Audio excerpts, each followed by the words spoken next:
నిజాలు చెప్పే భారత్ ఎన్బిటీవీకి స్వాగతం. నేను మీ జేకే. మిత్రులారా, దయచేసి ఎక్కడా కూడా ఈ వార్తని స్కిప్ చేయకుండా చూడండి. చివరిదా చూస్తే మీకు విషయం ఏంటి అర్థం అవుద్ది. ఎందుకంటే ఇది చాలా ఇంపార్టెంట్. మీరు లైక్ చేస్తారు, సబ్స్క్రైబ్ చేస్తారు, షేర్ కూడా చేస్తారు. అయితే వార్తల్లోకి వెళ్దాం. విశాఖపట్నం అనగానే విశాఖపట్నం అని చాలామంది వ్యంగ్యంగా మాట్లాడతారు. కొంతమంది దాన్ని స్టీల్ ప్లాంట్ ఏరియా అది ఇది అని చెప్పి మాట్లాడుతుంటారు. ఆర్థికంగా అభివృద్ధి చెందిన రాజధాని అది అని కొంతమంది కళ్ళు పడినాక విశాఖకి దిష్టి తగిలిందనుకుంటా. ఆర్కే బీచ్ తెలియని వారు అంటూ ఎవరు ఉండరు. ఋషికొండ వచ్చినాక, జగన్ ప్రభుత్వం వచ్చినాక ఋషికొండ గురించి తెలిసిన ప్రతి ఒక్కరికి కూడా విశాఖపట్నం గురించి తెలుస్తుంది. ఋషికొండలో జగన్మోహన్ రెడ్డి ప్యాలెస్లు కట్టాడు కాబట్టి ఆ ప్యాలెస్ ఎంత సంచలనమైందో విశాఖపట్నం అంత సంచలనమైంది. అయితే ప్రకృతి విశాఖపట్నం పైన పగబట్టింది.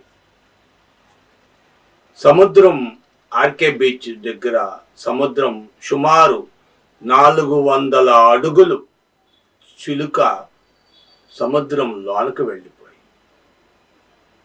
ఎన్నో చోట్ల చూసుంటారు, సముద్రం బయటకు వస్తుంది, ఉప్పెన్లు వస్తాయి, అయ్యొస్తాయి అని చెప్పి. కానీ ఈసారి మాత్రం సముద్రం 400 అడుగులు అంటే సుమారుగా ఒక 1/2 km, 1/2 కిలోమీటర్ లోనికి వెళ్ళిపోయింది.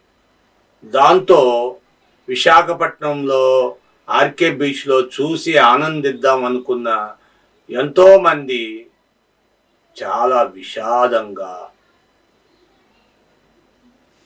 చాలా ఇబ్బందిగా, బాధగా ఉన్నారు చాలామంది.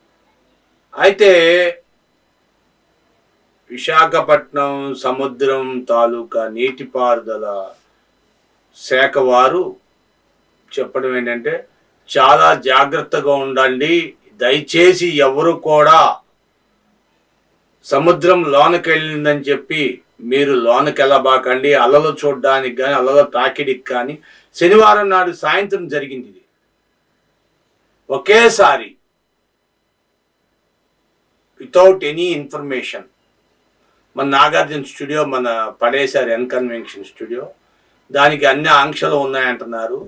కానీ ఈ సముద్రానికి ఏ ఆంక్షలు ఉన్నాయో తెలియదు. కానీ ఒకేసారి చెప్పా చేయకుండా 400 అడుగులు అంటే సుమారు 1/2 km లోనికి వెళ్ళిపోయింది. ఎంత వేగంగా వెళ్ళిందో నీరు అంత వేగంగా వస్తుంది. కానీ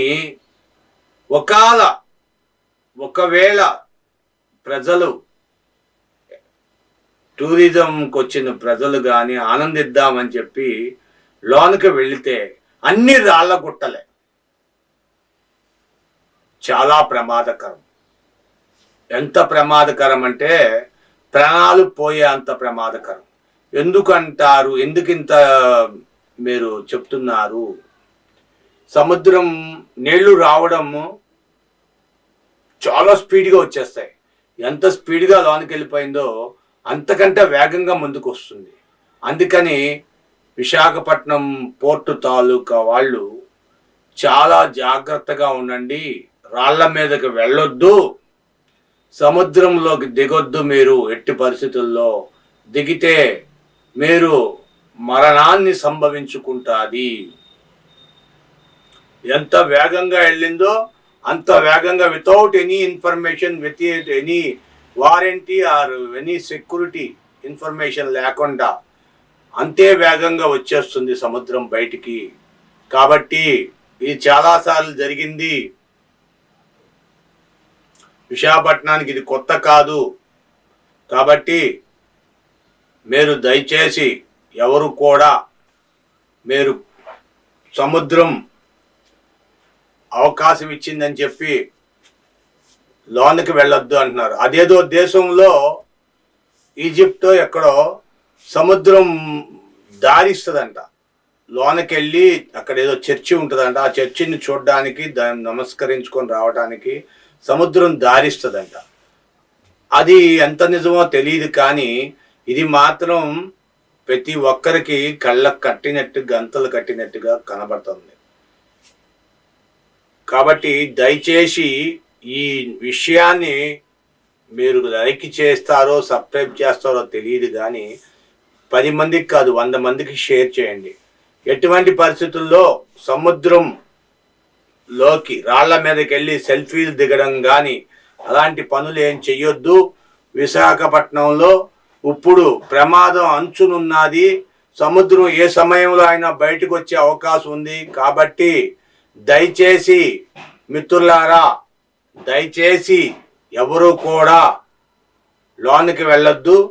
దయచేసి ఒక్కొక్కరు ఒక 100 మందికి ఇవి షేర్ చేయండి. ఒక లైక్ చేసే చేయండి, ఒక సబ్స్క్రైబ్ చేసుకోండి, కానీ 100 మందికి మాత్రం ఇది షేర్ చేయండి. ఎందుకంటే మీరు ఒక్క ప్రాణాన్ని కాపాడితే 100 ప్రాణాలు కాపాడినట్టే. కాబట్టి మీ షేరు ఒక ప్రాణాన్ని కాపాడినట్టే. కాబట్టి మీ విలువైన అభిప్రాయాలకి కామెంట్ రూపంలో తెలియచేయండి, షేర్ చేయండి. మా channel me channel. Thank you for watching our channel.